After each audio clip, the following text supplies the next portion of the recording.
Jadi tajuk kita ialah The Da Vinci Code, dan semua orang kenal dalam sejarah siapa itu Leonardo da Vinci.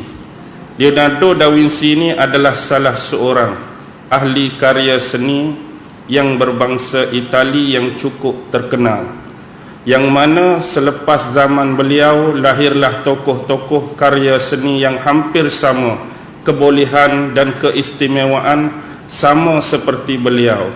Kalau kita nak rujuk, kita boleh tengok filem Ninja Turtle. Pernah tengok Ninja Turtle? Nama-nama keempat Ninja Turtle tu biasa merujuk kepada karyawan-karyawan seni daripada Itali kan. Yang ada huruf L tu Leonardo da Vinci lah, Leonardo. Yang ada huruf D tu Donatello.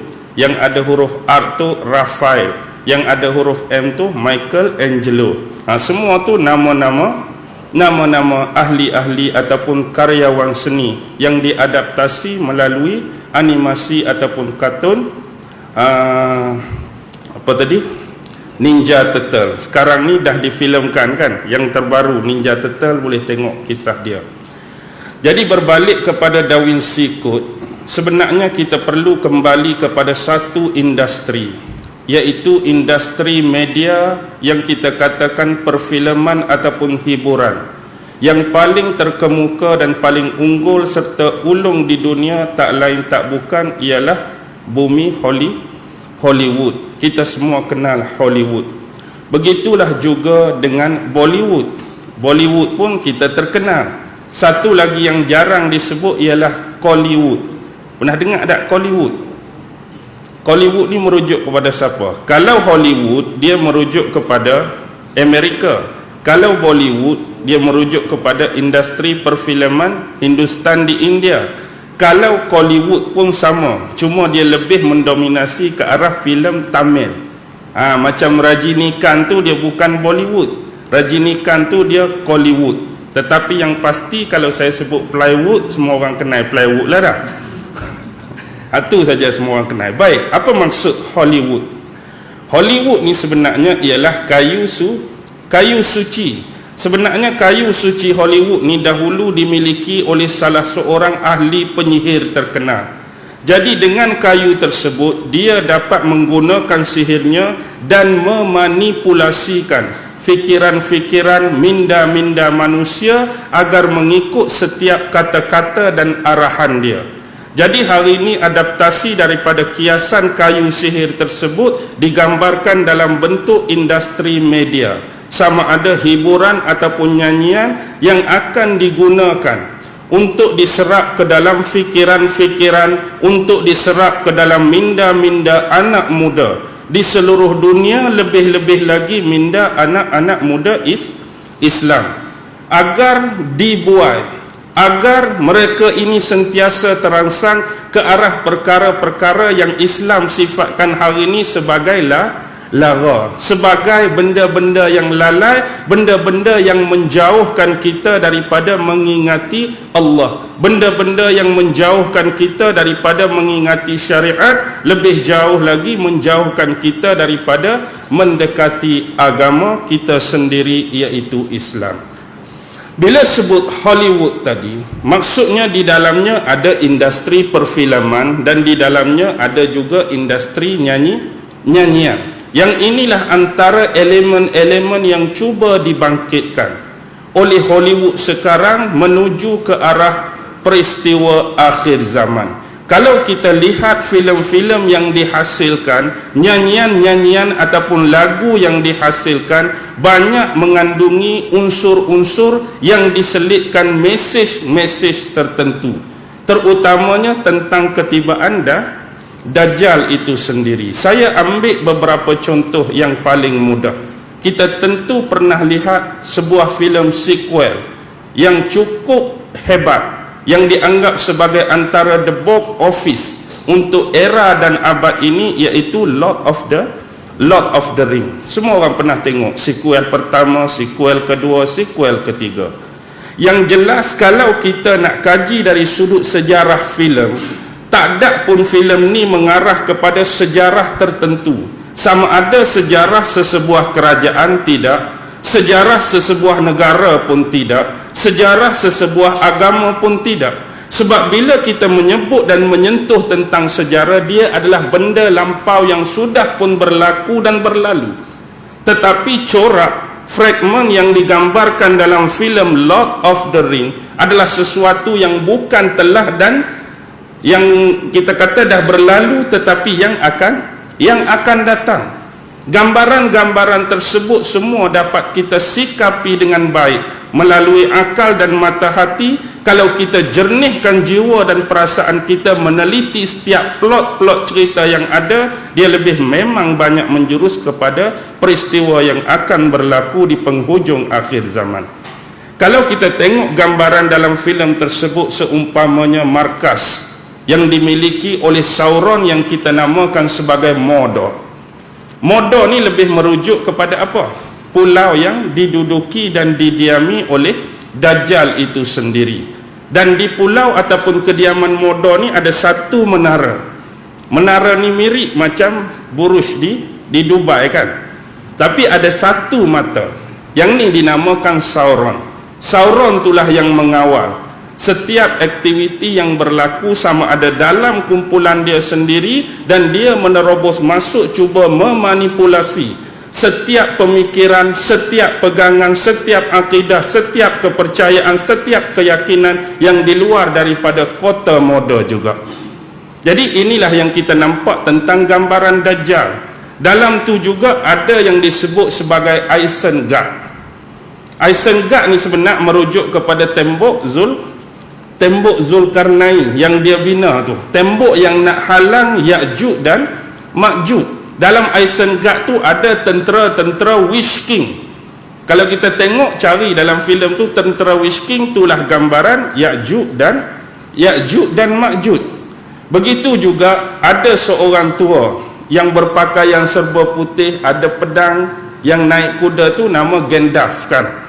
Gandalf ni merujuk kepada Imam Mahdi, dan juga seorang lagi pemuda iaitu Aragorn. Aragorn tu merujuk kepada Nabi Isa alaihi salam. Jadi sambungan sebenarnya bagi filem Lord of the Ring tu, dia jadi kembali semula ke zaman silam. Bila kembali semula ke zaman silam, dia keluar Hobbit. The Hobbit tu, filem The Hobbit.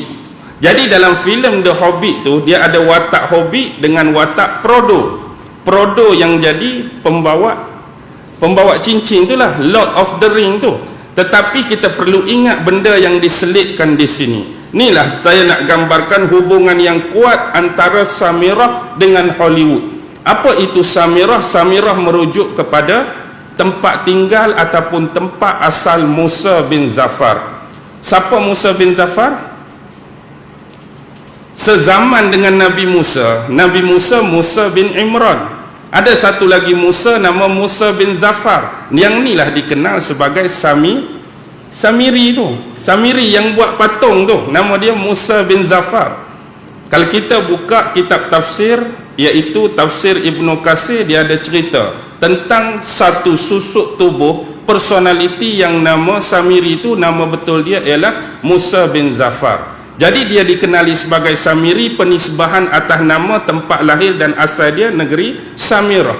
Jadi bila kita lihat kepada Hobbit dan Frodo tu, siapa teman baik Frodo? Sekali dengan dia, Sam bukan? Nama Sam ni begitu sinonim dalam setiap filem. Sam. Baik, sekarang kita tinggalkan The Hobbit, saya akan pi lagi kepada satu filem lain, iaitu I Am Believe. Pernah tengok filem ni? Tak pernah tengok I Am Believe ni lakonan siapa? Will Smith. I Am Believe. Dalam tu dia ada satu kisah yang manusia ni semua terkena satu jenis penyakit yang berbahaya.